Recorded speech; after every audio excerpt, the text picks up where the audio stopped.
running by. But meanwhile, Charlie Rangel got racial when he was just talking about conservatives today. Listen to this. The New York Democrat compared members to the Tea Party to white crackers and said they can be defeated the same way segregation was years ago. Rangel said, quote, "It is the same group we faced in the South with those white crackers and the dogs and the police." Right on the money, Andrea? It's outrageous. Unfortunately, I think Charlie Rangel would like to deflect attention away from him as well and his ethical troubles. So what do you do when you're desperate? Go into the deck, pull out the race card.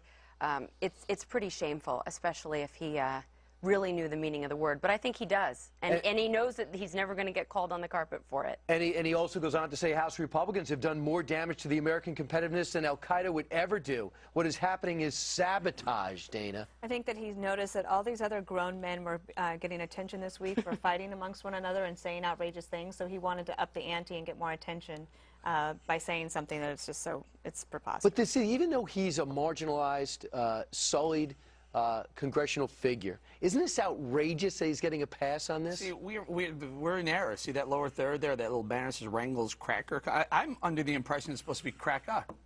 I think it's supposed to end in an A. I wish I knew. I wish I knew more about slang negative terms. Listen, I remember watching someone say on TV, say, and in an A, it's not a racial term. Here's the point. Charlie Rangel is talking like this when he really should be focusing on black unemployment. Unemployment numbers came out today. Black unemployment, young people, young blacks are unemployed at a rate of 41.2%. A record. If they were less focused on this, playing the race card, as Andrea points out, and more focused on getting jobs and getting jobs specifically to the black community, they'd all be better off. We'd all be better off. Bob, you know this and what it translates to. I've been thinking about this a lot.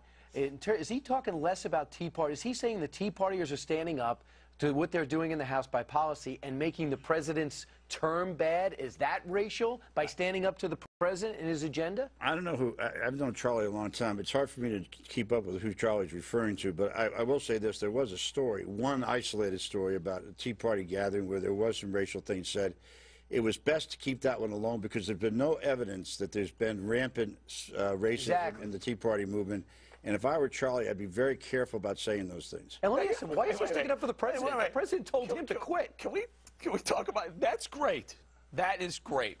Can you tell the other Bob Beckel that used to sit there for the last 2 years what you just said? I never called Tea Party all racist. You called them a bunch of other names, though. Well, yeah, but they are. But I didn't call them racist. But they're not racist. They have an agenda and it's fiscal responsibility. That's first and foremost. Rangel should not have a job. All right, let's go to something else.